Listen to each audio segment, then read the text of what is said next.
Hey everyone. Tonight we're drifting back to a world that was not very cozy. You can pull your blanket up to your chin, maybe sip some tea, and relax.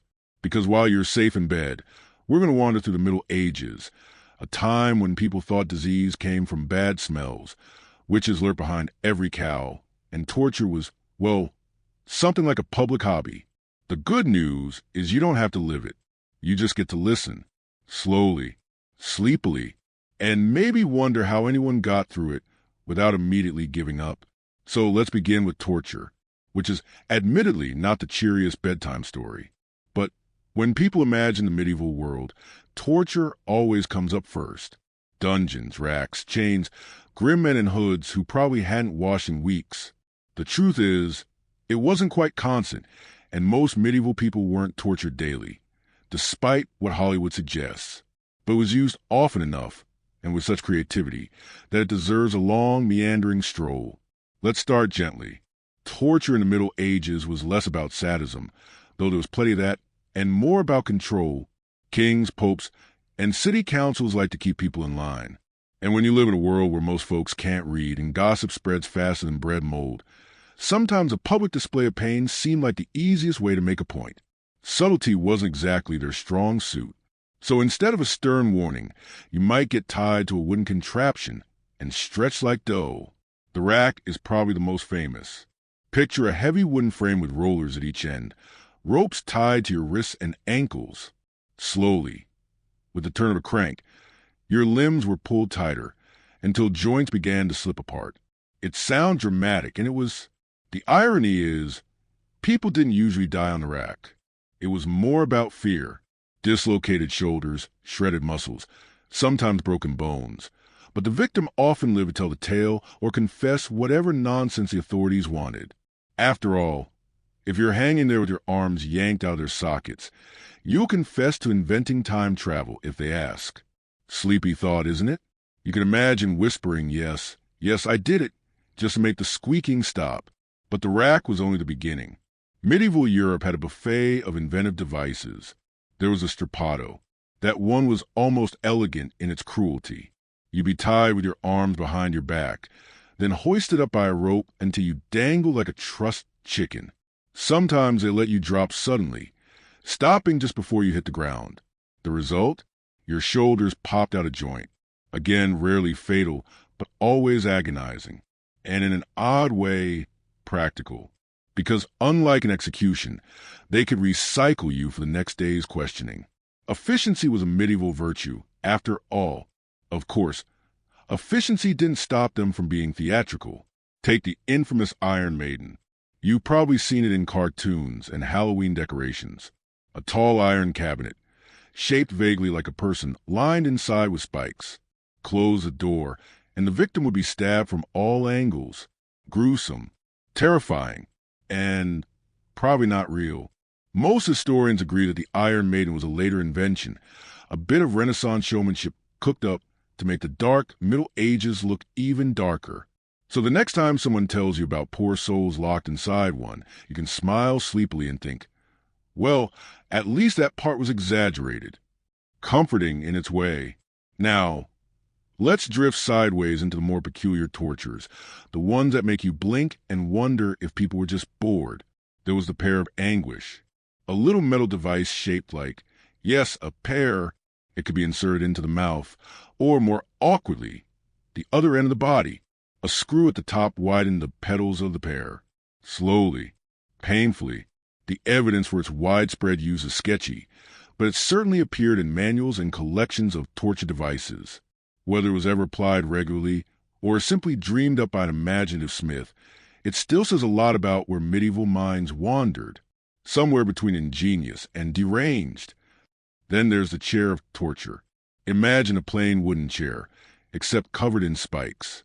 Seat back, armrest, even the footrest, all spikes. Sit someone down, strap them in, and leave them to contemplate their life choices. Not much to say beyond that. It's not the kind of chair you want in your dining room. It was sometimes heated from beneath, which really completed the spa day experience. Speaking of heat, fire was a frequent companion in medieval punishments. Branding was common. A hot iron press against the skin left a permanent reminder of your crime. Thieves might have an F seared into their face. Others got marks on their hands. There's something particularly medieval about solving problems with permanent facial graffiti. Simple, effective, and impossible to forget. Naturally, people found ways to cover the marks. A beard here, a scarf there. But the brand was meant to follow you forever, like a medieval one-star review. Let's drift for a moment into the context. Torture wasn't always random cruelty. It was tied to the justice system. Courts allowed it under specific rules. In much of Europe, torture could only be applied if there was already strong evidence, but not quite enough for conviction. So you had this bizarre legal balance.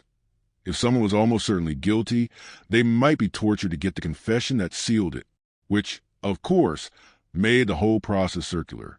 You're guilty because you confessed under torture, and you confessed under torture because they decided you were guilty.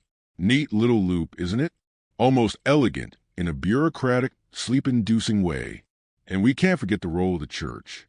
The medieval church was complicated, full of contradictions. On one hand, priests preached mercy and compassion. On the other, inquisitors weren't exactly gentle. During the Inquisition, torture was sanctioned to extract confessions of heresy. There were limits. Supposedly, you weren't meant to kill the accused. Just scare them, break them down, get them to say the right words, which they usually did because, shocker, being stretched on a rack has a way of clearing your theological doubts. But before you imagine endless torture chambers under every cathedral, it's worth remembering most medieval punishments were far simpler. Fines, pillories, stocks, the public humiliation route.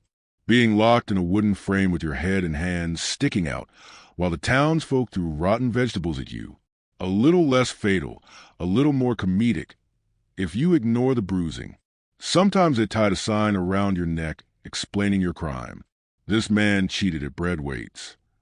The Middle Ages took bread very seriously. Starving peasants don't like being tricked with hollow loaves. And then there were executions, which, yes, technically not torture, but they often overlapped. Hanging was common. So was beheading, if you were noble enough to deserve a cleaner death. Burning at the stake for heresy. Drowning in sacks for less glamorous crimes. The line between torture and execution blurred, because people liked a good show. It wasn't just about killing you. It was about making sure everyone in the square learned a lesson. The medieval public didn't exactly have Netflix, so a hanging was the next best entertainment. Some punishments even leaned toward the ridiculous. Trial by ordeal, for example. You might be told to plunge your hand into boiling water. If your skin healed cleanly, you were innocent. If not, guilty. Simple. Or you could be tossed into a pond. Sink? Innocent. Float? Guilty. Which is convenient, since most people naturally float at least a little, meaning you'd better start practicing your sinking face. It was justice by physics, which doesn't exactly hold up under scrutiny. But at the time, they believed God would intervene, tipping the scales. Of course, God often seemed to have a suspiciously consistent alignment with local politics. As you drift with me through this medieval nightmare spa, notice how often torture was about symbolism. A burned tongue for liars, a cut hand for thieves. The punishment matched the crime. It was almost poetic in a very heavy-handed, blood-spattered way. Did it work? Hard to say. People kept lying. They kept stealing. Human behavior doesn't change much, whether you're in a digital age or a feudal one. But at least it gave communities the sense that justice was being done, or at least being loudly performed. And now, as your eyes maybe get heavier, let's wander gently toward the royal side of all this. Because torture wasn't just for peasants. Nobles found themselves in hot water, too. Kings used it against rivals. Queens threatened it. Councils wielded it against uppity lords. Power doesn't discriminate when it feels threatened. And besides, what's the point of ruling if you can't occasionally toss a cousin into a dungeon? After all, family squabbles take on a whole new dimension when you own the keys to the torture chamber. But perhaps we'll let that thought hang for a moment, like someone dangling from a strappado rope. We'll drift deeper into the bizarre world of royal punishments in the next stretch. For now, just imagine yourself safe, wrapped up, glad that your worst bedtime torture is an extra pillow that won't stay cool. So we think, if you lived back then, would you have confessed on the rack, or try to hold out? Tell me in the comments before you drift off. So, let's drift back into our medieval haze, where royalty reigned, nobles squabbled, and torture remained a very stylish accessory to power. Because while the average villager might get tossed into the pillory for cheating on bread weights, nobles had their own special arrangements. And kings, naturally, had every reason to use pain as a tool, not for fun, or at least not publicly, but for politics. And if you're already imagining the pettiness of royal households today, just multiply that by 10, add the faint smell of unwashed velvet, and you'll be close. The interesting thing is, royals and nobles weren't supposed to be tortured in quite the same way as common folk. They were above that sort of thing, honor and bloodlines and all. But you know how rules go. The higher the rank, the more exceptions tend to appear. A rebellious cousin might technically deserve a clean execution, one swift blow from an axe. But if a king really wanted to make a point, suddenly there was a dungeon involved. Because what's the use of power if you can't make your relatives regret being related? One of the favorite royal methods wasn't the rack or strappado, but something far simpler: starvation. Nobles locked in towers, slowly wasting away, while the world outside carried on. There was something poetic about it. A man in shining armor, once rich and powerful, reduced to gnawing on straw. It sent a message, and no blood had to be spilled on the royal carpet. Clean, quiet, and effective. Not exactly pleasant to think about. But then again, neither is your stomach growling at midnight when the fridge is empty. Imagine that, but stretched over weeks. And sometimes it wasn't starvation but suffocation. A number of monarchs found themselves allegedly smothered, not with devices of iron, but with something as banal as a feather bed. Push it down over the face, hold it there, and the problem vanishes. It's an oddly medieval combination of practicality and absurdity. Kings were toppled not by sword, but by bedding. Next time you fluff your pillow, you might remember some prince didn't get back up from his. But royals weren't always the victims. Often, they were the ones signing the orders. King Edward I of England, for example, was particularly creative when it came to punishing rebels. His treatment of William Wallace, yes, that Wallace, was infamous. Hung, drawn, and quartered. That charming method involved hanging until nearly dead, cutting open the abdomen, pulling out the entrails, and then chopping the body into 4 neat pieces. And if you're wondering whether Edward thought this was excessive, well, no. He thought it was just about right. Because rebellion wasn't just a crime, it was an insult to his crown. And medieval kings were nothing if not sensitive about insults. The French weren't much gentler. Take Charles VI, known as Charles the Mad. He was prone to violent fits, once killing several knights in a frenzy. His court alternated between hiding from him and humoring him. When punishment was required, his nobles favored creative displays, burnings, whippings, and naturally, public humiliations.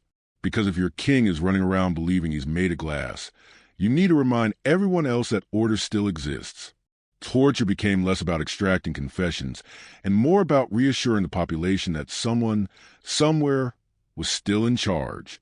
The church also played a role in noble tortures, especially with heretics who had inconveniently high social standing. If a peasant whispered strange ideas, he might be ignored. If a noble started doubting church authority, suddenly there was a tribunal, ropes, and firewood involved. Joan of Arc is the obvious example. Not torture in the conventional rack and chain sense, though interrogated endlessly, but condemned to be burned. A spectacle for the people. A reminder that even a figure of charisma and noble support wasn't safe. In the glow of those flames, everyone understood authority was non-negotiable. But some noble tortures veered into the ridiculous. Let's talk about gilded cages. Not metaphorical ones.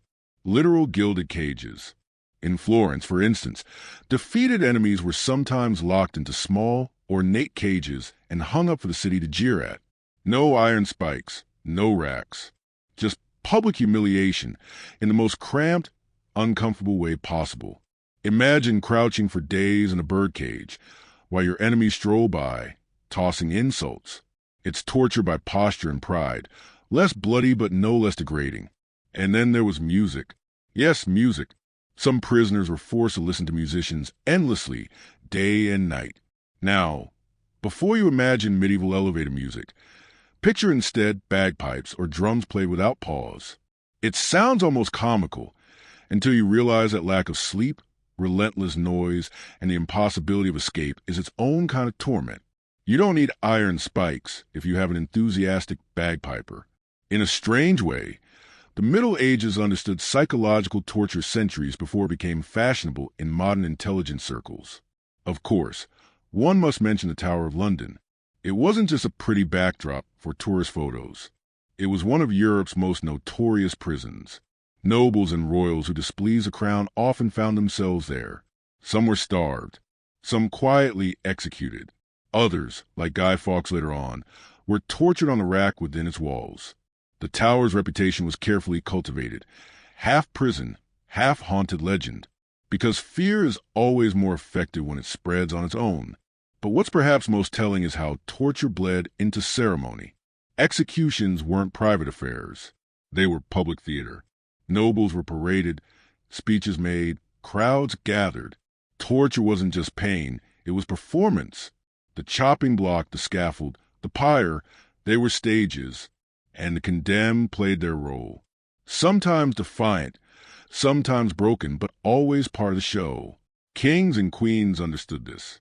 Pain was a message, and the louder it echoed, the better. Take Henry VIII. He didn't just execute wives. He made a display of them. And Boleyn's beheading wasn't carried out in a dingy cell. It was a carefully orchestrated event, meant to remind everyone who was in charge. No rack, no Iron Maiden, just a single dramatic sword stroke. But in its way, it was still torture. Not for and who didn't feel much after, but for the entire court, forced to watch, to whisper, to remember. Psychological torture on a national scale. Henry knew what he was doing. And then there's the pettiness. Kings loved to humiliate rivals before killing them, parading them through streets in chains, stripping titles, forcing humiliating oaths. One might argue this was worse than the physical pain. After all, medieval nobles care about honor almost as much as breathing. To be mocked, spat upon, treated like a common thief, that could break a man as effectively as any rack. And it entertained the masses, which was always a nice bonus. What's interesting is that despite all this, torture didn't necessarily inspire loyalty. It didn't make subjects love their king more. If anything, it sowed fear and resentment. But medieval rulers rarely cared. They weren't aiming for affection. They wanted obedience. And obedience, they reasoned, could be wrung from bodies as well as from minds. That often backfired didn't seem to bother them, because short-term control was always more appealing than long-term stability. A very human impulse. Really, as you drift deeper into the dark, sleepy corners of this history, notice how ritualized all of it was. Torture wasn't random. It was formal. Legal documents approved it. Ceremonies surrounded it. Clergymen prayed over it. Executioners had official titles and salaries. Pain was bureaucratized. That's perhaps the most chilling detail. When cruelty becomes paperwork, it no longer feels like cruelty to those enacting it. It just feels like doing one's job. And on that thought, let's soften our step and drift into something almost absurdly gentle. Because alongside all this horror, medieval royals still liked pageantry, feasts, and tournaments. They could order someone stretched on a rack in the morning, then preside over a joust in the afternoon. The juxtaposition is jarring, yet typical. Humans have always had a remarkable capacity to compartmentalize. 1 hour, watching a man scream. The next, listening to a lute over roasted pheasant. Strange world, isn't it? But don't worry, you're not in it. You're here in the quiet, with the faint hum of your own modern life around you. Safe, relaxed, and hopefully a little more drowsy.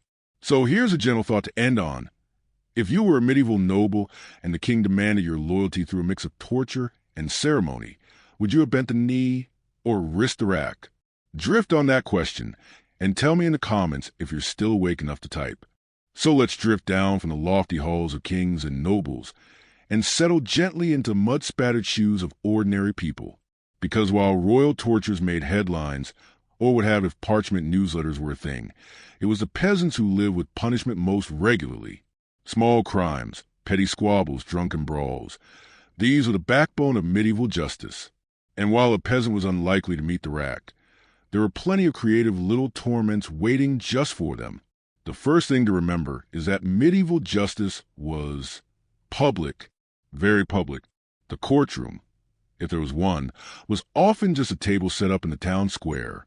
A magistrate or local lord would hear complaints, waggle a finger, and then hand out punishments that everyone could watch. It wasn't just about justice. It was about entertainment. No Netflix, no football, no late-night talk shows. Instead, you got a neighbor flogged for stealing chickens. Cheap, interactive, and highly memorable. Stocks and pillories were the classics. You know the look, head and hands, or sometimes feet stuck through wooden boards.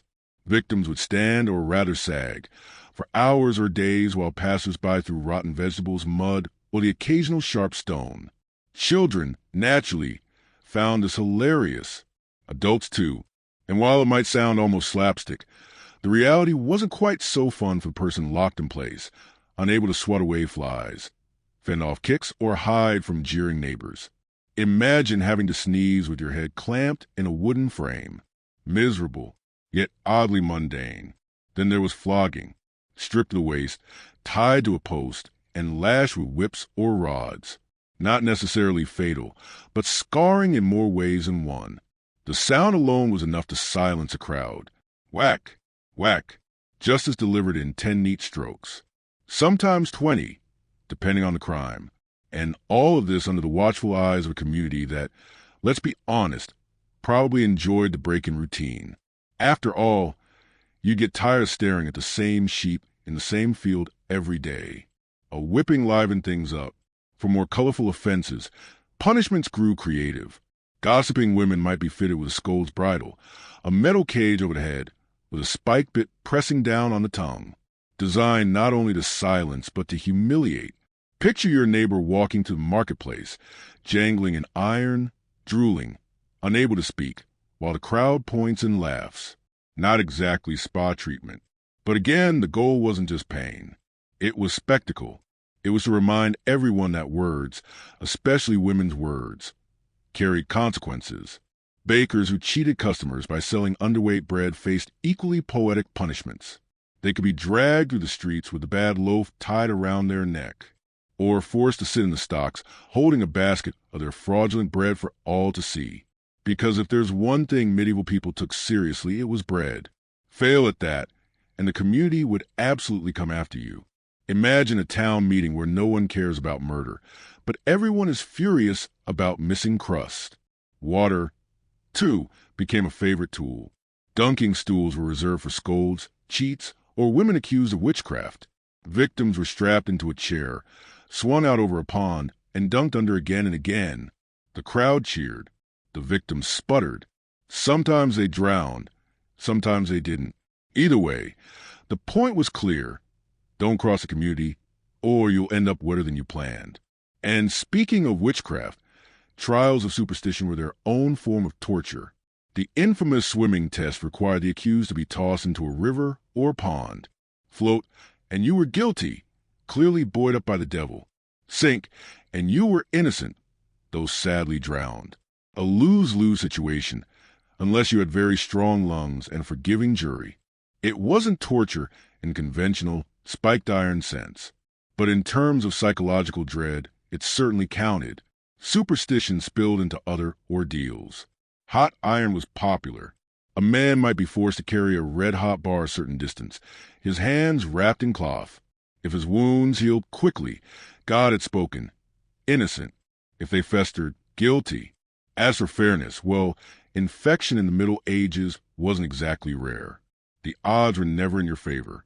Yet the community accepted it, because when you live in a world with few answers, you put faith in whatever rituals you have, even if it means scalding someone half to death. Of course, peasants didn't always go quietly.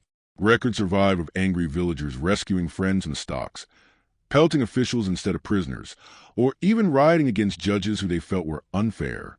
Justice was not as one-sided as it might appear, and every now and then the punishers became the punished, a reminder that crowds are fickle, and even the harshest laws can break under collective grumbling.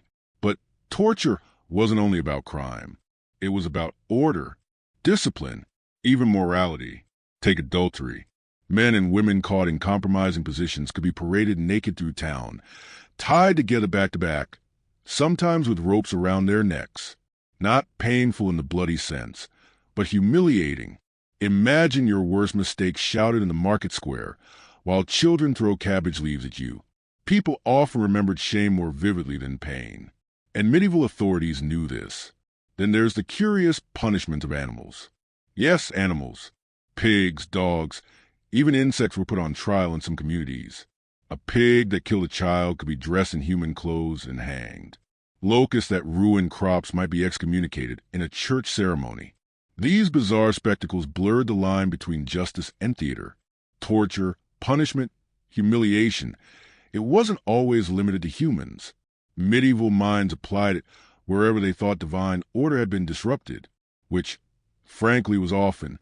When actual torture was applied to peasants, racks, thumbscrews, whips, it was usually in service of confession, to squeeze out names of accomplices, or simply to speed up the trial. But for everyday folk, it was less about physical torment and more about public discipline. Torture was too expensive, too elaborate, too official. Humiliation was cheaper, easier, more communal, and arguably more effective, because scars fade. But your neighbor never forgets the day you wore the scold's bridle in front of the bakery. And so, ordinary medieval life carried on, punctuated by these little dramas of pain and shame. Fields plowed, bread baked, children raised, all under the looming knowledge that if you stepped too far out of line, the community had ways to deal with you. Small ways, painful ways, embarrassing ways. Not enough to destroy you, just enough to remind you that you belong to the crowd, not to yourself. Strange thing, isn't it? For us, punishment is supposed to be private, locked behind prison walls. For them, punishment was performance, shared, collective, a village pastime. Everyone knew, everyone watched, everyone remembered. Perhaps that's why it lingers in our imagination. Torture wasn't just an act of cruelty. It was a story, and medieval people loved nothing more than a story to tell. So, as you drift with me further into this sleepy haze, let's leave the peasants behind for now. They've suffered enough under our gaze. Next, we'll wander into superstition's darker corners, witch trials, inquisitors, and the oddly bureaucratic ways people justified burning their neighbors.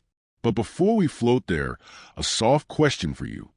If you had to choose, would you rather spend a day in the stocks or risk the dunking stool? Share your thoughts in the comments if you're still awake.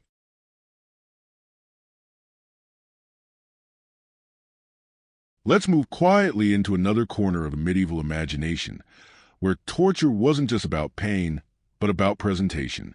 Because if there's one thing medieval authorities loved almost as much as punishing people, it was making sure everyone else saw it happen. Justice wasn't done in the dark. It was put on display, like some grim theater performance, and the audience had little choice about attending. They were simply swept along, standing in the square, clutching whatever passed for breakfast, and trying not to faint at the smell of singed hair. It is worth remembering that medieval punishments were rarely carried out in silence. Picture a bustling town square, a platform raised, and a condemned person brought forth. Around them, vendors tried to sell food, beggars angled for drop coins, and small children were hauled up on his shoulders so they wouldn't miss a thing. The medieval sense of entertainment was both wider and narrower than ours. You had fairs, you had mystery plays, and you had torture and executions. 3 options, all in 1 week. So when someone was led to a device, the crowd did not gasp in horror. They leaned in, hoping for a good show. The authorities made sure they got one. Devices like the breaking wheel, for example, weren't designed to work quickly. They were designed to stretch out the process, to give the crowd time to whisper, to shake their heads, and to feel that vague thrill of superiority that comes from watching someone else's downfall. The condemned would be tied to a large wheel. Imagine the frame of a cart lifted upright, and then their limbs were methodically smashed with an iron bar. The goal wasn't to kill instantly, but to break bones in a rhythm that both demonstrated power and gave the viewers something to talk about over dinner. It sounds grisly, and of course it was, but it also had a strangely performative quality. You can imagine townsfolk later saying, "Did you see the way his arm bent? Like a chicken leg." And then returning home to stew, quite literally, some chicken legs. The cruelty was normalized through repetition, through the routine of public life. By watching others punished, the message was clear: behave, or this will be you. And if it was you, well, at least the town would have something to talk about for a few weeks. Of course, not all torture was done in the open square. Much of it took place in quieter chambers, often beneath castles or in special municipal buildings. These spaces were built for efficiency, not comfort. Stone walls, iron hooks, a scattering of chains. Nothing about them suggested hospitality, unless your idea of hospitality involves being asked to confess while someone sharpens knives nearby. The dungeon was less about display and more about pressure. Here, torture became an art of breaking resistance. Water was poured slowly over faces, joints were pulled apart, and fingernails were pried back. None of this required an audience. The only witnesses were the torturer, the victim, and perhaps a clerk, carefully writing down what was said between screams. And yet, even here, the medieval love of spectacle peeked through. Accounts of these sessions were sometimes read aloud in court or summarized to public, as though the grisly details were too entertaining or too useful as deterrent to remain hidden. He confessed after being shown the instruments, a scribe might note, with just enough vagueness to let the imagination run wild. For the audience, the mystery of what those instruments were was often worse than reality, because imagination fills in gaps with things far more terrifying than iron pincers. Let's drift for a moment toward the strange overlap between torture and medicine. It might sound odd, but many of the same tools used to heal were also used to harm, depending on the context. Take cauterization, for example. In medicine, it was a way to stop bleeding or close wounds by applying a hot iron. In torture, it was a way to cause prolonged agony while leaving the victim alive for further questioning. The same iron rod, heated in the same fire, could either save a life or ruin one. The difference lay entirely in intent. To a medieval mind, this wasn't hypocrisy. It was simply practicality. Tools were expensive, fires were already burning, and efficiency was a virtue, if not for the victim, then at least for the budget. Naturally, we can't forget the role of religion in shaping these practices. The church did not, officially, approve of bloodshed, but it did allow torture under certain conditions, especially when heresy was suspected. Pain was seen not only as punishment but as purification. The body might be destroyed, but the soul could theoretically be saved. This led to a peculiar situation in which men in robes would sanction the use of the rack while murmuring about mercy. If that sounds contradictory, that's because it was. But contradictions were the bread and butter of medieval theology. You could simultaneously insist on love and charity, while also suggesting someone be stretched until their shoulders dislocated. It was all part of the same worldview. There is also the fascinating detail that torture often required paperwork. Bureaucracy has never been far from human cruelty. Before someone was tortured, a court had to issue permission. This wasn't usually done lightly, though lightly is relative when the threshold was, we need one more witness to back up the accusation of sorcery. Judges would sign off, clerks would record, and only then could the instruments be applied. In some ways, this was meant to provide safeguards to prevent random cruelty. In practice, it mostly meant that cruelty arrived with a neat ribbon of legitimacy, stamped and sealed.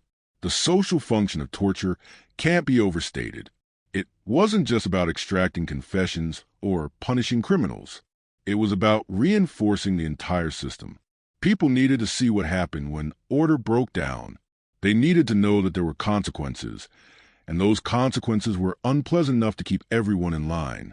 You might be tempted to ask whether it worked. The answer is, sometimes. Fear is a powerful motivator, but humans are stubborn. Even the prospect of the rack wasn't enough to stop rebellion entirely. People still stole bread, plotted against lords, and muttered about taxes. But the system survived, in part because the spectacle of torture and execution kept enough people wary to tip the balance. Let's drift to one of the more infamous devices, the Iron Maiden.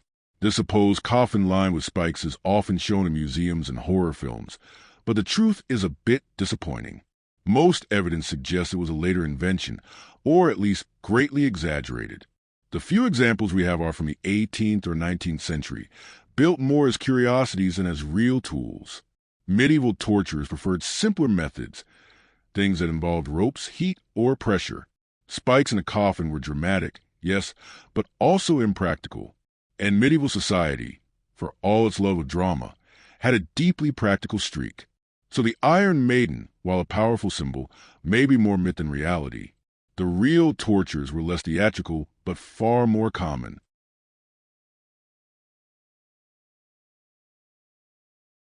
Speaking of practicality, the rack was an all-time favorite.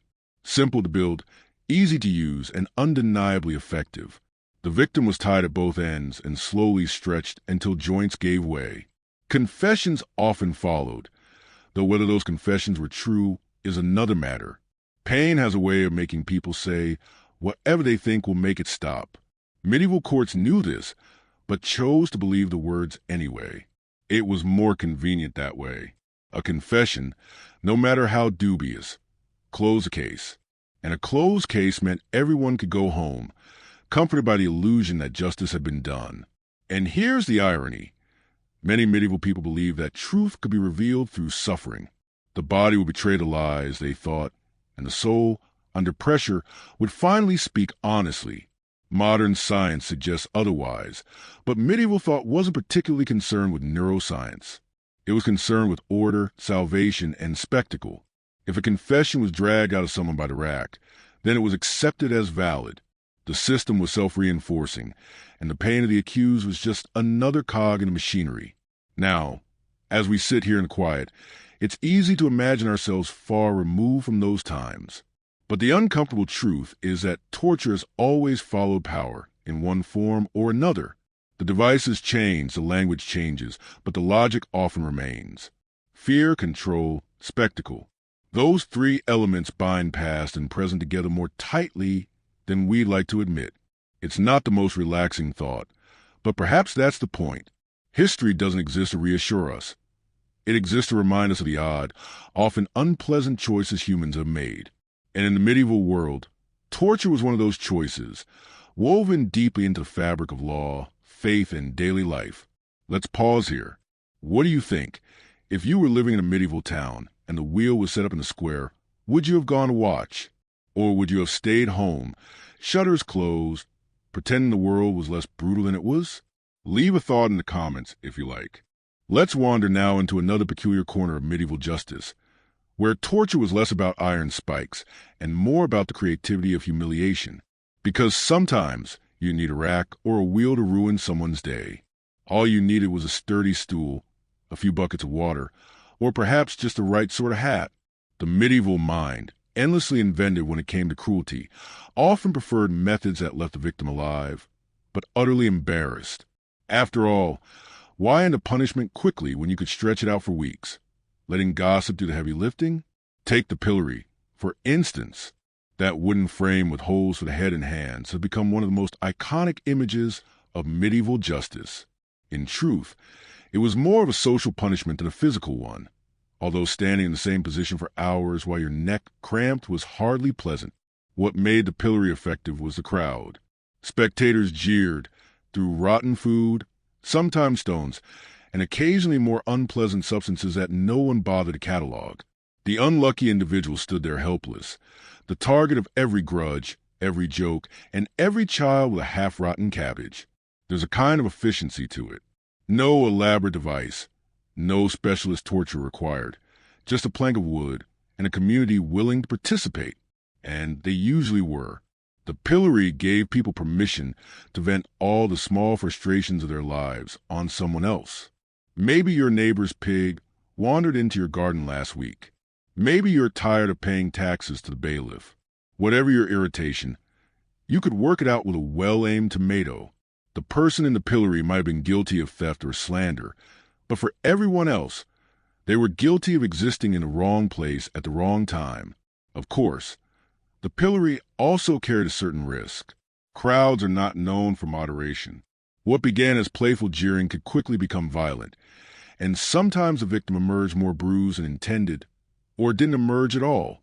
Officials were supposed to keep order, but let's be honest, once a mob gets going, a few guards with halberds are unlikely to intervene. If the condemned had made enough enemies, the pillory could become an impromptu death sentence, carried out one rotten turnip at a time. Another favorite was a cucking stool, used primarily for women accused of being scolds, gossips, or general nuisances.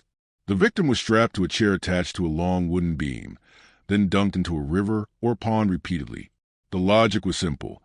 A woman who talked too much needed to be silenced with water, and so she was plunged beneath the surface, hauled back up, coughing and sputtering, only to be dropped again. It was less about pain and more about ridicule, although the risk of drowning was never far away. The symbolism was almost too obvious. Water as a purifier, washing away sins, or in this case, washing away a sharp tongue. Communities gathered to watch, laughing as the unfortunate woman struggled and gasped. And when it was over, she returned to her life, marked by shame and the knowledge that everyone in town had seen her humiliated. In some ways, it was more damaging than physical torture, because memory lingers far longer than bruises. One could almost hear the whispers.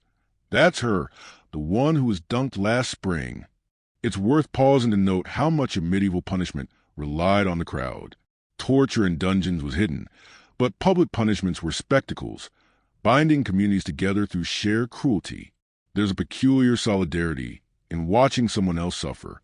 It reassures the viewers that they are safe, at least for today, and reminds them what happens if they stray too far. The pillory, the stocks, the cucking stool, all of them worked best when everyone joined in. There were less punishments than performances, with the condemned forced into the starring role. And yet, not every punishment was loud. Some were eerily quiet, almost contemplative. Consider solitary confinement in dark, narrow cells. These weren't the padded rooms of modern prisons, but tiny stone chambers, sometimes no larger than a coffin, where a person could be left for days or weeks. No food except bread and water. No light except what seeped through cracks. No company except rats and one's own thoughts. It was torture by absence, by silence. The body might survive, but the mind unraveled.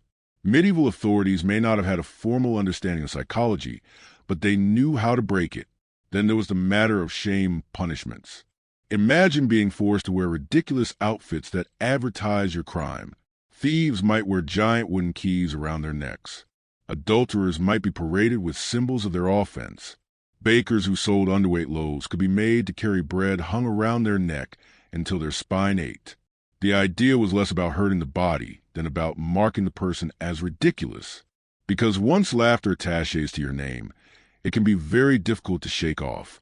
And medieval people loved nothing more than a communal laugh at someone else's expense. And speaking of laughter, let's drift to the strange punishments reserved for nobles.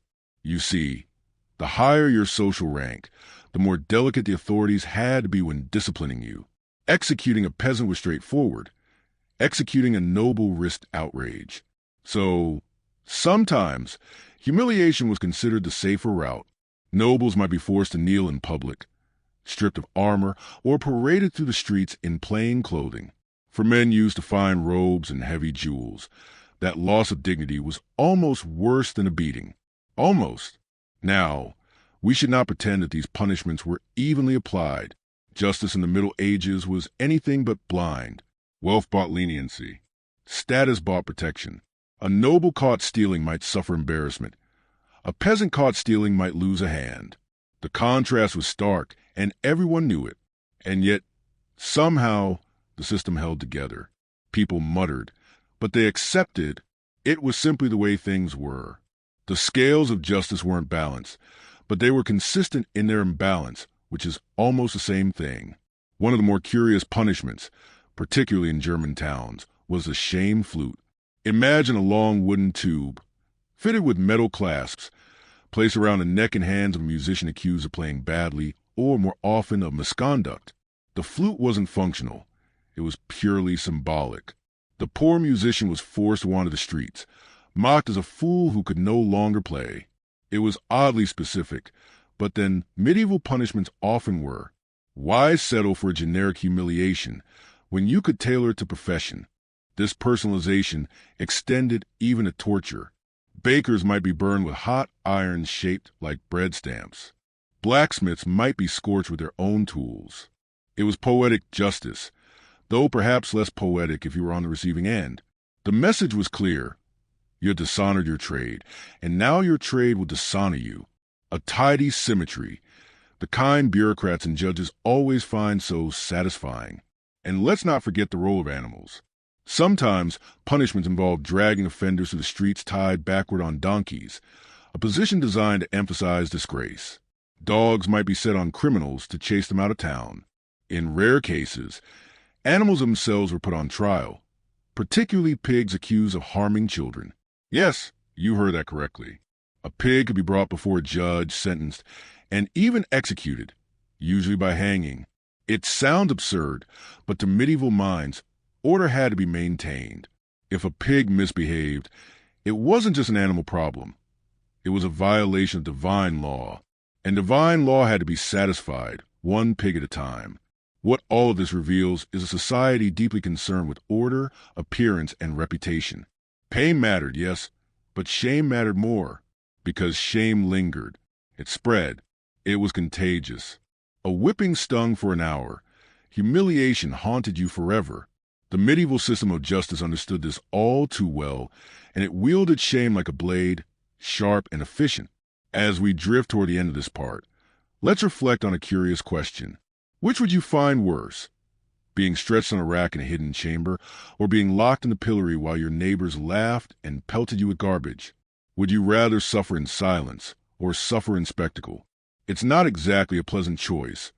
But then again, medieval people rarely had pleasant choices when it came to justice. Share your thoughts in the comments if you'd like to play along with history's darker side. Let's drift a little deeper into the shadows now, into the quieter corners of castles and courts where torture was not entertainment for masses, but a calculated tool for the powerful. Because while the pillory and the cucking stool were perfect for public amusement, some matters were simply too delicate or too politically dangerous to be staged in the town square.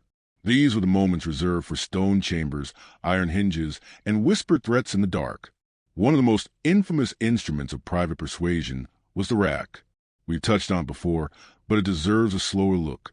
The design was simple enough. A rectangular frame, ropes for the wrists and ankles, and a turning wheel.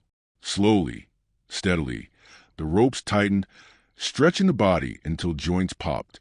What's remarkable isn't that it worked, but that it was so effective with so little effort. The torturer didn't need to be strong. The device did the work. A child could turn the crank, and a grown man could be unmade. It was cruelty mechanized, centuries before industry found other uses for gears and levers. And the people who authorized its use knew exactly what they were doing. Torture wasn't random, it was bureaucratic. Judges issued permissions. Clerks recorded details. Confessions were signed, sometimes with shaky hands, sometimes with mere mark, since holding a pen after the rack was not an easy task. The process gave the appearance of order, of fairness, as though stretching someone's shoulders out of their sockets was just another step in due diligence. The cruelty was real, but it came wrapped in paperwork. Let's pause to notice the irony here. Medieval society, often painted as chaotic or lawless, actually adored rules. Rules for inheritance, rules for markets, rules for punishments. Torture itself came with rules. You couldn't just stretch someone indefinitely. The law often specified limits. How many turns of the wheel? How many hours in the chair? How many blows from the rod? Of course, whether anyone obeyed those limits was another matter. But on parchment, at least, the rules were neat.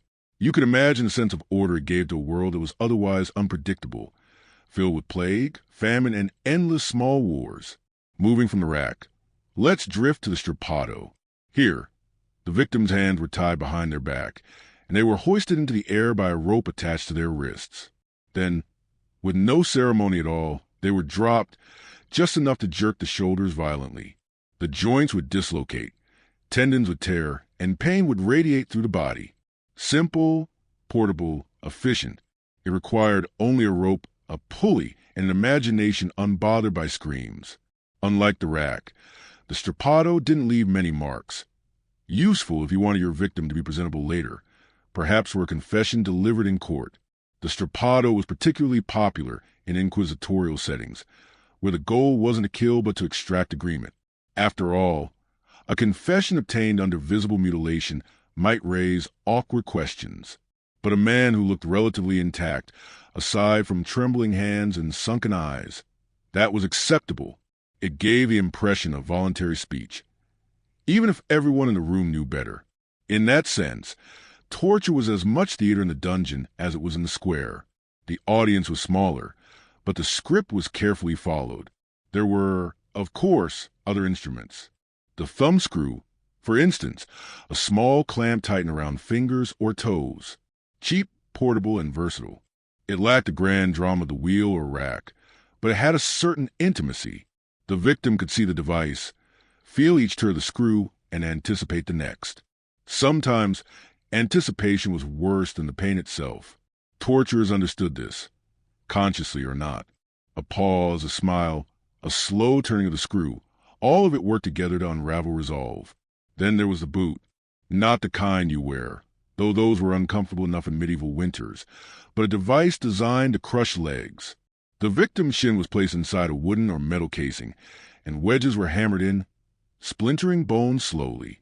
Some boots were designed with iron plates, others with layers of wood. All had the same effect, a gradual, grinding destruction that could be stopped at any moment, depending on how talkative the victim became. The boot was versatile, too. It could be used to punish, to extract, or simply to remind someone that silence was not in their best interest.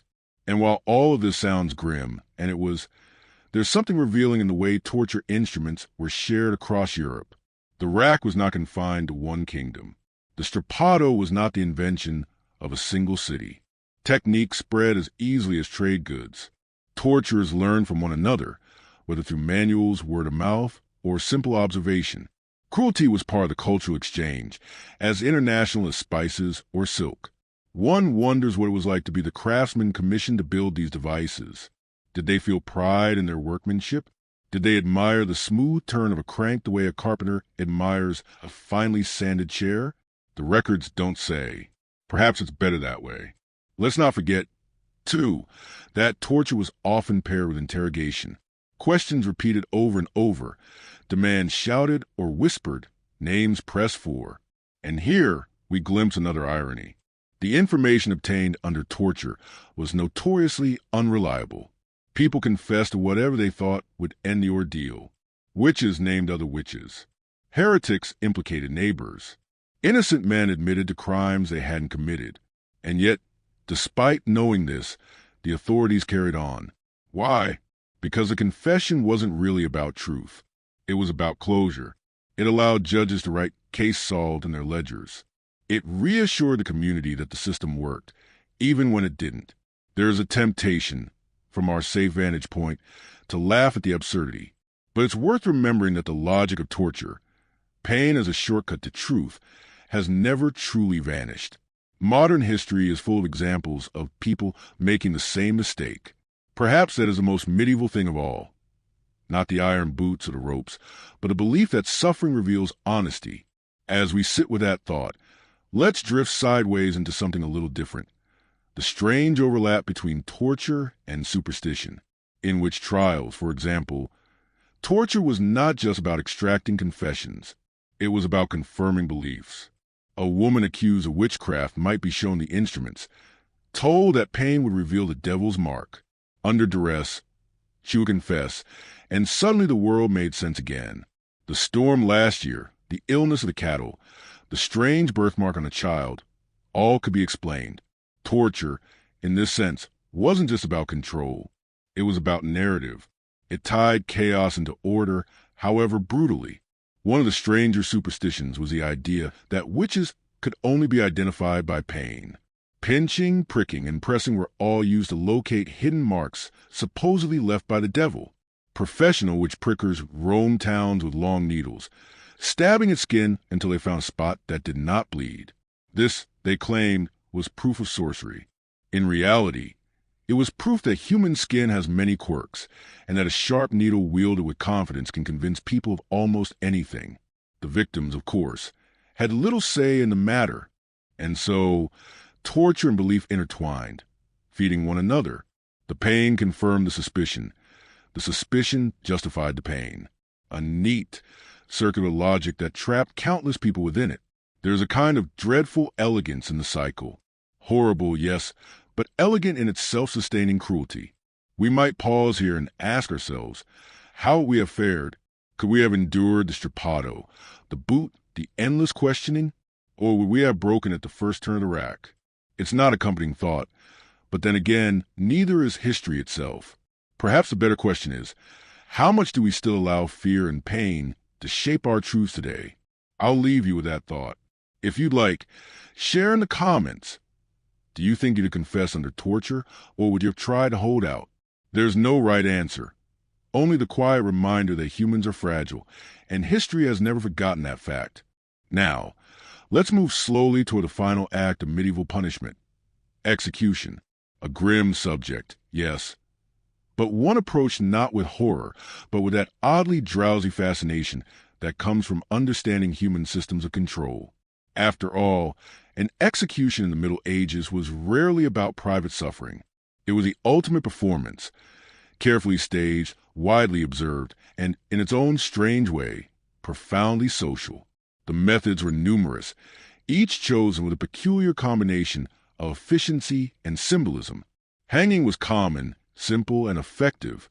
The condemned might be led through town in a mock procession, tied to a cart, the rope dangling, the hood pulled down over their face. The crowd watched. Merchants continued their sales. Children pointed and whispered. It was neither swift nor dramatic in the modern sense. Sometimes the rope snapped, necessitating a repeat performance. A medieval executioner would sigh, perhaps muttering, "Of course, it's never simple," before adjusting the knots and starting again. Beheadings, on the other hand, carried a certain aesthetic appeal for the elites.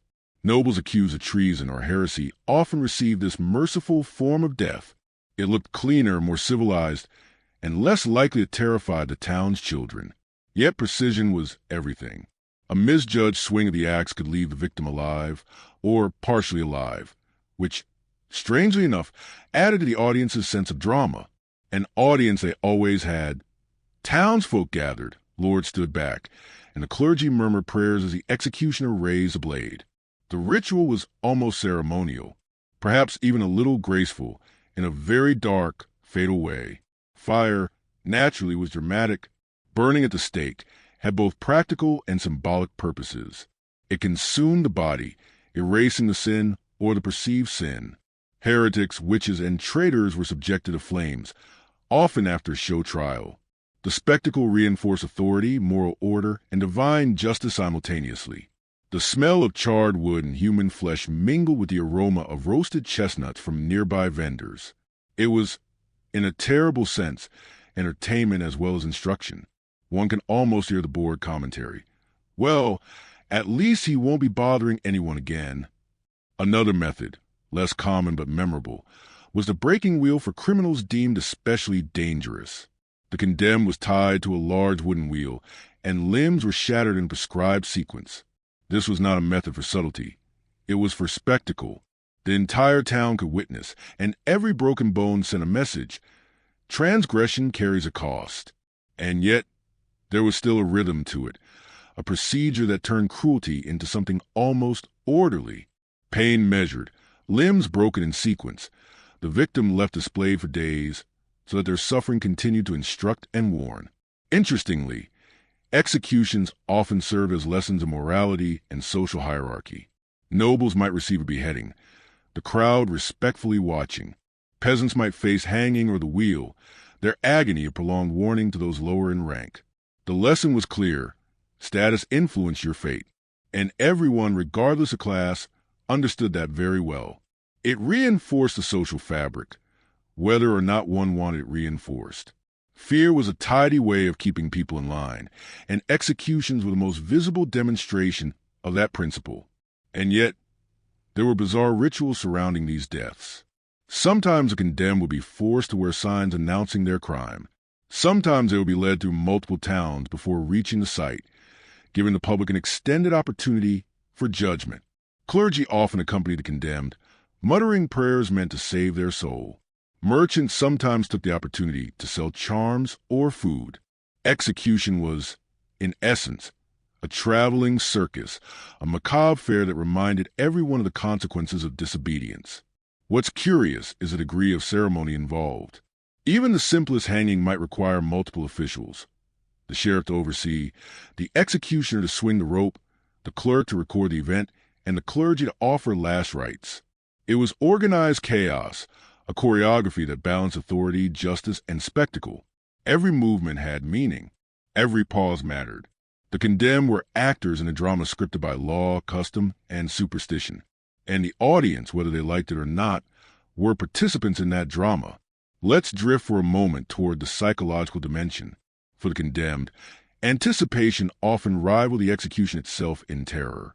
Imagine standing on a scaffold, hooded, ropes around your wrists, the crowd murmuring, some faces familiar, others strangers. The smell of smoke, the chatter, the occasional toss of a rotten apple. Time seems to stretch endlessly. Pain is anticipated rather than immediate, and in that anticipation, the mind begins to unravel. Torture wasn't always necessary when fear could be so precisely applied. Then there's the aftermath. Bodies were often left on display, hung from gallows, buried in unconsecrated ground, burned and scattered. These acts ensured that memory lingered, not just for the victim, but for the living. The moral of the story was etched into the landscape. Misbehavior carries consequences, and those consequences are permanent. You might think it overkill, but in a world with high mortality and low literacy, visual reminders were invaluable. A gallows at the town's edge communicated law far more effectively than a scroll in Latin ever could. Of course, execution was never entirely predictable. Things went wrong frequently. Axes missed, ropes snapped, fires blazed uncontrollably. Even the most carefully planned punishment could devolve into chaos. And yet, the spectacle itself remained intact. The audience had been present. The authority had been demonstrated. The moral lesson had been attempted. In a strange way, the unpredictability reinforced the system. Life was fragile, and misfortune could strike anyone at any time. Let's pause on the curious role of the executioner. Often socially marginalized, sometimes feared, sometimes secretly admired, they wielded immense power. Their hands could end a life, extract a confession, or stage an entire performance. They were, in a way, the linchpins of medieval justice. And yet, they were rarely celebrated. Their role was necessary but distasteful. They lived on the edge of society, neither fully part of it nor entirely apart, like an essential shadow. And even in death, punishment had its rituals. Some condemned were drawn and quartered, their limbs sent to distant towns. Others were burned slowly, witnesses required to observe. Even animals, rarely left unpunished, were executed for misbehavior in highly theatrical ways. The logic was consistent. The social order must be maintained, even if it required extraordinary measures. Pain, spectacle, humiliation, they were all tools to that end. As we drift toward the close of this part, let's consider the strange endurance of these methods. Modern audiences often shudder at medieval executions, but medieval people saw them as ordinary, perhaps even necessary. They were a society deeply invested in the visible demonstration of authority, a culture that believed law and morality were inseparable from public performance. There is something almost quaint in the consistency of it. Horrible, yes, but structured, patterned, predictable. In a world that offered little stability otherwise, perhaps that predictability was comforting. So, as you lie back, imagining a scaffold in a sleepy town square, consider this. Would you stare quietly at the proceedings, murmuring, well, justice is done? Or would you have thrown your apple a little harder, feeling that mischievous thrill? Medieval spectators had that choice every time. They participated, willingly or reluctantly, in the drama of life and death. Share your thoughts in the comments. If you were in a medieval town, watching an execution unfold, what would you have done? Quiet contemplation or chaotic participation? There's no judgment here, only the quiet reflection that history invites. Now, let's drift into a quieter, stranger corner of medieval punishment, where cruelty meets creativity, and the mind is as much a target as a body. Because if there's one thing medieval authorities were good at, it wasn't just hurting people. It was finding ways to make them remember the lesson forever. Pain was transient. Humiliation lasted a lifetime. Consider the infamous ducking stool. We've touched on it before, but there's more to its design than mere dunking. Victims were not simply plunged into water. They were sometimes swung over it, teased with pauses that stretched anticipation. The body might be soaked multiple times, the feet dangling, the head barely clearing the surface. The crowd murmured, laughed, and pointed. The victim's cries punctuated the air like a morbid music. The method was less about injury and more about the exquisite discomfort of suspense. In a way, it's almost poetic if your taste in poetry runs to misery. Another device of note is the jugs, a simple yet cruel tool. A metal collar fastened to a chain attached to a wall would clamp around a neck. The condemned could be displayed outside the town hall or church, forced to stand for hours, sometimes days, with only minimal movement allowed. The collar prevented escape, enforced posture, and reminded the individual that even small bodily freedoms could be taken away.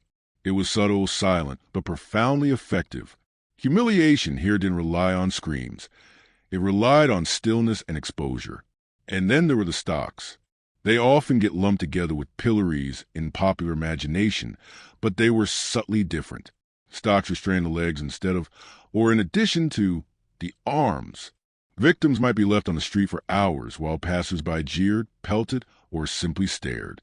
The discomfort was compounded by the community's gaze, a relentless reminder that deviation from the norm had consequences. As with other punishments, the crowd's role was essential. One could argue that without an audience, the stocks were merely uncomfortable wood. With an audience, they became a theater of social control. Now, let's wander toward more elaborate instruments, the ones designed not just to hurt but to confound and confuse. The thumbscrew, for example, could be used on fingers or toes, but skilled torturers found variations. Victims were made to watch the device being prepared, feel the first tentative turns, and anticipate the tightening. Anticipation, again, was key. Humans tend to dread the unknown, and torturers relied on that psychological leverage. One twist of the screw, and resistance faltered, not always from pain, but from the mind's readiness to break before the body did. Similarly, the boot, often constructed from wood or iron, was less about elegance than efficiency. Legs could be crushed slowly, wedges inserted methodically, bones splintering under gradual force. The process was long, controlled, and terrifyingly predictable. The victim could calculate each step, but knowing what was coming didn't ease the suffering. Medieval minds seemed acutely aware that dread amplifies pain. They designed devices not just for force but for foresight. Even in the rarer executions, ritual mattered. Burning, hanging, beheading, all were laden with ceremony, designed to maximize the lesson while minimizing chaos. Yet, unpredictability remained. Ropes snapped, blades wavered, fires blazed irregularly. When plans failed, improvisation often amplified the spectacle. History preserved these accidents with a mixture of fascination and horror, noting the rare moments when an execution turned unexpectedly theatrical. And in those moments, the audience learned a different lesson. Life is fragile in authority, while confidence can fumble. Animals, curiously, were sometimes dragged into these spectacles. Pigs accused of harming children, dogs implicated in theft. Even insects subject to ritualized trials were used to demonstrate moral order. A pig might be dressed in tiny clothes and hanged. A dog might be dragged through the streets. It seems absurd, yet the message was clear. If natural order could be disturbed, something, human or otherwise, must answer. Medieval minds, for all their faith, required visible justice in every form. And while the devices themselves were formidable, the psychological dimension is equally striking. Imagine being led to a rack or a boot, the instruments gleaming, the crowd murmuring, the official nodding at the precise moment. The body was merely one part of the punishment. The mind absorbed a constant pressure, dread, expectation, shame, and social judgment. Torture was thus a single act in a prolonged symphony of distress. Instruments, witnesses, and ritual worked together to orchestrate compliance. Religious justification also played a role. Pain, it was believed, could purify the soul or reveal truth. Clergy might accompany the condemned, offering prayers even as fingers were crushed or backs stretched. The dichotomy is striking. Mercy spoken as joints were dislocated, salvation promised amid screams. To modern sensibilities, it seems contradictory. To medieval ones, it was simply life. Order, obedience, and morality were inseparable from suffering. There is a pattern here. Public and private punishment, physical and psychological torment, ritual and improvisation. They all intersected in a world where control was fragile and fear was cheap. The medieval system relied less on fairness than on visibility. Laws were reinforced not just by enforcement, but by spectacle. Community involvement turned punishment into performance. Pain was a tool, yes, but humiliation, fear, and anticipation were equally vital. Even unusual punishments fit this pattern. Scolds forced into the cucking stool, thieves paraded with signs, noblemen shamed in public. All were variations on a theme. The form adapted to social rank, profession, gender, and even local custom. Consistency lay not in method, but in effect. The condemned became an object lesson, a living illustration of consequence. And yet, there is a gentle irony in all of this. Despite meticulous design, people were unpredictable. Crowds could sympathize, officials could falter, instruments could fail. Human variability always undermined control. It's a reminder that even the most carefully designed systems of power rely on fragile assumptions, that fear will bend all wills, that the mind submits to expectation, that spectators absorb the lesson. History shows us that this is never entirely true. So, as we drift through these reflections, consider this question. If you'd lived in a medieval town, watching an unusual punishment unfold, perhaps a cucking stool, perhaps a strange mechanical device, would you have participated eagerly, whispered your commentary, or looked away, hoping to preserve your own calm? History rarely provides comfortable answers, but it does offer endless contemplation. And with that, we pause, floating gently among the wooden stocks, iron clamps, and subtle rituals of cruelty, letting the quiet weight of human ingenuity in punishment settle around us. Share your thoughts in the comments. How would you have faced the strange, creative punishments of medieval towns? Now, let's drift into the darker, stranger, and perhaps more fascinating corners of medieval belief, the world of superstition and witch trials, a place where fear, ritual, and justice intertwined in ways that seem baffling to us today, yet made perfect sense to those living at the time.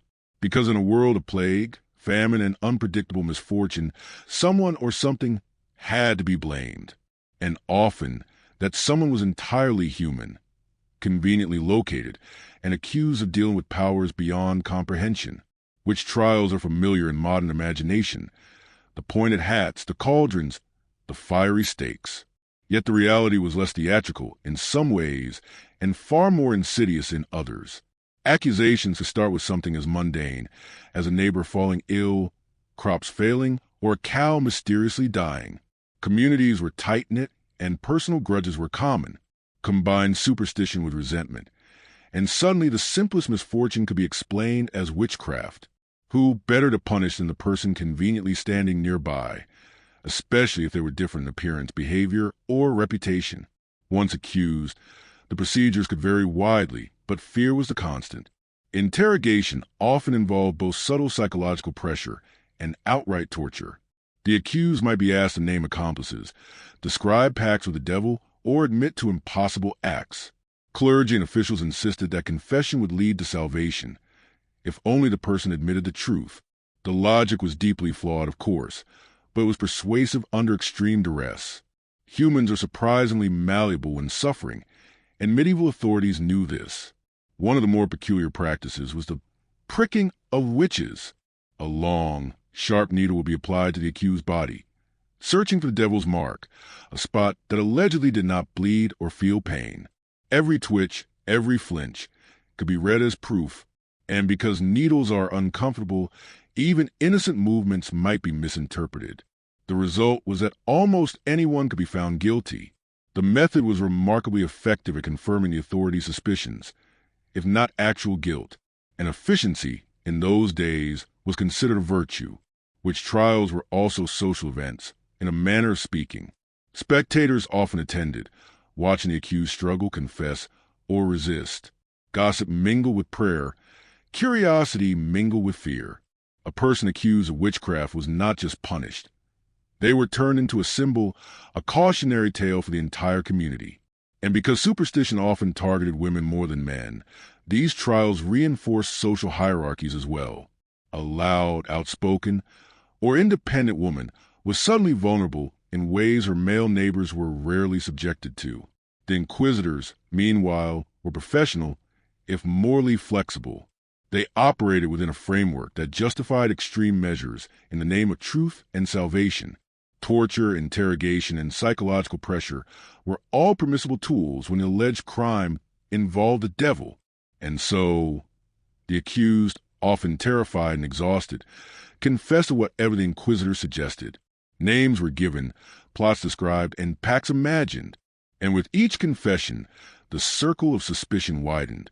Accusations spread like wildfire, feeding both fear and authority. It is fascinating to note the role of documentation. Inquisitors meticulously recorded confessions, often with great detail. Some surviving manuscripts describe the exact words, gestures, and alleged magical act of the accused. For us, reading them is like peering into a very different logic.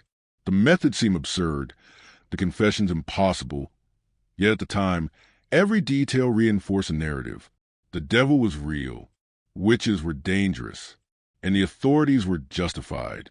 It was all part of a tightly knit worldview. Sometimes the punishments for witchcraft were unimaginably cruel, sometimes surprisingly mundane. The stakes, of course, were often literal. Burning, hanging, or drowning were common. Other times, humiliation or public shaming sufficed. A woman might be forced to parade through town with sign announcing her crime, dunked repeatedly in a pond, or confined in small, dark spaces. Each method reinforced a dual message. Crime has consequences, and deviation from social or religious norms is dangerous.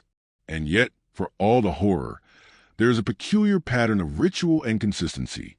Accusations, interrogation, confession, and punishment followed a set script, much like the other forms of medieval justice we've discussed. Predictability, perhaps, offered comfort to authorities and spectators alike. It also gave the accused, paradoxically, a sense of what to expect, even if that expectation was terrifying. Knowledge, in this case, did not reduce suffering. It only allowed anticipation to magnify it. Curiously, these trials often target behaviors rather than actual deeds. Gossiping, quarrels, petty theft, or mere eccentricity could become evidence of witchcraft. The logic was flexible, adaptive to circumstance. A neighbor's complaint, a child's accusation, or a minor social transgression could escalate into the full machinery of the inquisitorial process. The system, once set in motion, required only momentum to carry the accused toward confession and punishment. And momentum, as we know, is difficult to stop. In some regions, torture was applied with exacting precision. Devices like the rack, strappado, or thumbscrew might be employed, not merely to inflict pain, but to guide the confession in a certain direction. One wonders, reading these accounts, how much the inquisitors believed in the supernatural elements themselves. Did they see themselves as neutral seekers of truth, or as agents enforcing a cosmic order? Perhaps both. Human psychology is always complex, especially when sanctioned by religious authority. An intriguing aspect of witch trials is the role of children. In some cases, young witnesses or accusers were taken seriously, their testimony often unquestioned. A child's claim that a neighbor had flown on a broomstick or cast a spell could carry the weight of evidence. This reliance on youthful observation added an almost surreal element to proceedings. Adults, trained in logic and observation, deferred to imagination and fear. The result was a court of law where reason bowed to collective anxiety, and where the extraordinary became ordinary. Superstition, fear, and social control intertwined seamlessly in these trials. Confessions, even under torture, legitimized authority. Public punishment reinforced social hierarchy. And through it all, spectators participated, whether out of curiosity, belief, or a simple desire for entertainment. It is a reminder, gentle but persistent, that fear has always been a tool of power, and that human imagination can be as binding as any chain. As we drift toward the close of this part, consider the quiet, eerie logic of it all. The accused, terrified and exhausted, confirms every suspicion. The authorities satisfied, record the confession. The community, reassured, goes home, having witnessed the consequences of deviation. The world momentarily feels orderly, but the machinery continues, ready to process the next misfortune, the next rumor, the next human being unfortunate enough to attract attention. So here, in the quiet reflection of candlelight and gentle narration, let's ask ourselves, if you live in that world, would you challenge the accusations, whisper in defense of a neighbor, or remain silent, hoping not to attract notice? History rarely offers comfort, but it does invite contemplation. Leave your thoughts in the comments, letting your imagination drift into that strange, fearful, yet curiously organized medieval world. Now, let's move away from public punishment and ritualized fear and drift into the private chambers of medieval royalty. Because cruelty wasn't reserved solely for peasants and witches. Royals had their own peculiar brand of misery, much of it self-inflicted and often delightfully ironic. The lives of kings and queens, for all their wealth and power, were marked by strange habits, fragile bodies, and dynastic anxieties that sometimes seem almost comedic, if your sense of humor can tolerate sad bones and faintly confused turnips. Take the matter of inbreeding. You might imagine that centuries of royal intermarriage were simply a matter of convenience or politics, and you'd be partly right. Marrying cousins, aunts, nieces, why not? Keep the blood pure, consolidate power, prevent outsiders from getting a seat at the table. The result, however, was not so pure in practice. Royal families sometimes resembled genetic experiments, with fragile children, odd deformities, and minds capable of both brilliance and sudden eccentricity. The Habsburg jaw, a protrusion so notorious it dominated portraits, is a perfect example. It wasn't just aesthetic. It was a marker of generations of careful, if misguided, purity. And yet, the families persisted, because dynastic logic often outweighed common sense. Childhood in royal households was often a peculiar blend of privilege and peril.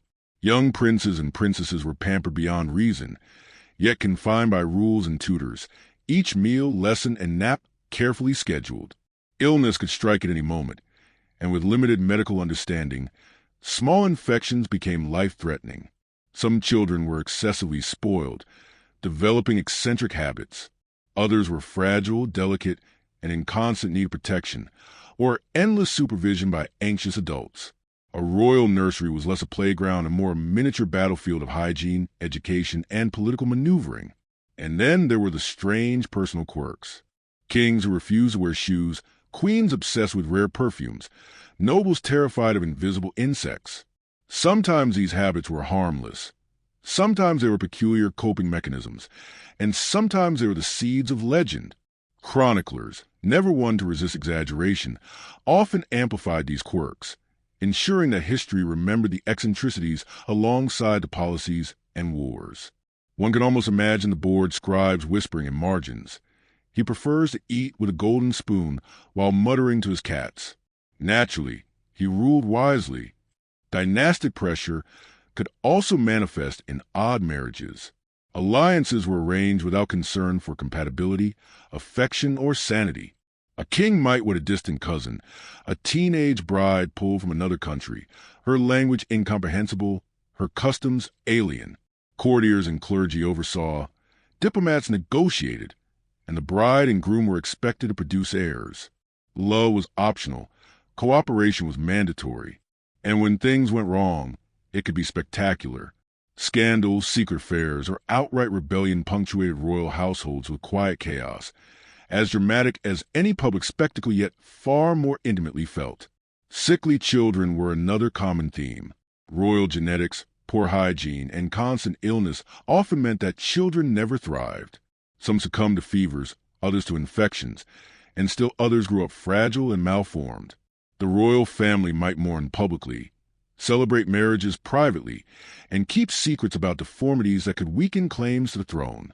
The result was a world where appearances mattered enormously, yet reality was frequently inconvenient. Court life was a constant exercise in image management, and the margins were often tragic. Consider the petty meltdowns, which were more common than we might assume. A king might throw a tantrum over a poorly presented dish. A queen could erupt in insult, real or imagined. Nobles, constrained by etiquette, learned to tiptoe, bow, and speak only when spoken to, lest they witness the royal displeasure firsthand. Power magnified human temperament, and in medieval courts, temperament had consequences. Children learned quickly. A minor offense would echo in stories for decades. A lapse in manners could spiral into political misfortune. The strange intersection of superstition and domestic life also played a role. Royals consulted astrologers, alchemists, and physicians who claimed to predict the future, cure illness, or secure heirs. Sometimes remedies were simple, herbal tonics, rest, diet, but often they were bizarre, elaborate, and sometimes mildly dangerous. Take bloodletting, for instance, applied liberally to sick princes and princesses. The logic was simple: drain the bad blood. The result, occasionally fatal, was usually catastrophic for health. Yet physicians were respected, astrologers revered, and every failure recorded as an unfortunate consequence of misfortune rather than error. Petty jealousies among family members were also amplified by dynastic necessity. Siblings plotted, mothers maneuvered, cousins whispered, heirs contested for primacy. Queens sought influence over children, and uncles and aunts pursued favors. Court life was, in essence, a game of chess played with humans, where each piece had fragile motions and occasionally a mysterious disease. The stakes were high, the strategies convoluted, and the consequences often irreversible. And yet, despite illness, eccentricity, and fragility, royal life offered a unique lens on resilience. Children grew, sometimes despite every medical and political disadvantage. Alliances held, sometimes surprisingly well. Odd habits, eccentric personalities, and even genetic quirks became defining traits, recorded in manuscripts, painted in portraits, and whispered in chronicles. History remembered not only victories and defeats, but the way a king hummed while signing a treaty, or how a princess insisted on sleeping with her cats for comfort. It's worth noting the sheer ordinariness of these extraordinary lives.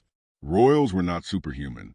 They suffered from fevers, boredom, jealousy, and awkward social demands. They cried, they threw tantrums, they hid in closets to escape scrutiny. Their grandeur did not exempt them from the small miseries of daily existence. It only magnified those miseries for others to witness. Power amplified human flaws as much as it protected them from ordinary dangers.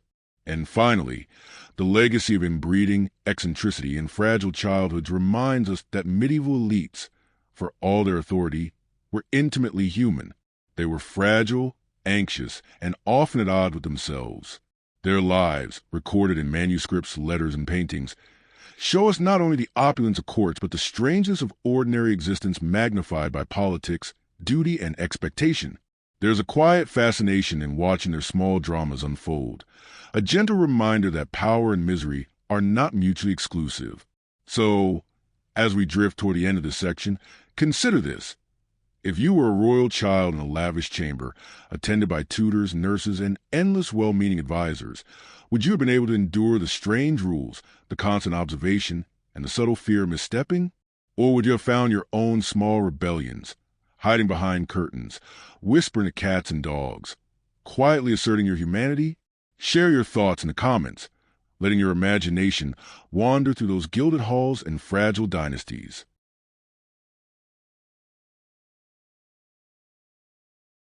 Now, let's drift slowly toward the final reflections of our journey through medieval strangeness, cruelty, and quiet eccentricity. We wandered through town squares of public punishment, the shadowy halls of inquisitors, and the gilded chambers of fragile, inbred royalty. The thread that binds all of this is the extraordinary human capacity for ritual, fear, and control, and the equally extraordinary ways people endured, adapted, and occasionally rebelled. If we step back, the pattern becomes clear.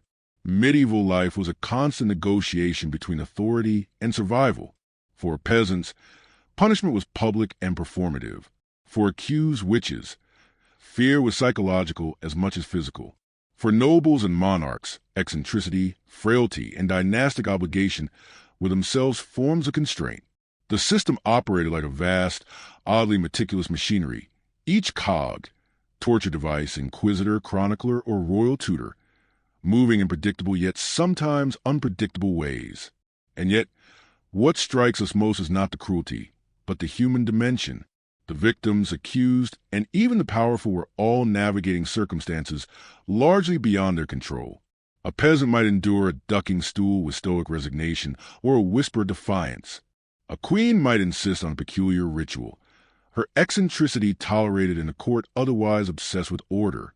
A prince might survive multiple fevers to eventually inherit the throne, carrying both family legacy and frailty in equal measure. History remembers their triumphs, their failures, and often their quirks with the same drowsy fascination we feel today. It's also worth reflecting on the remarkable creativity, albeit grim, that accompanied punishment and superstition. Torture devices were not merely functional. They were, in a way, instruments of pedagogy.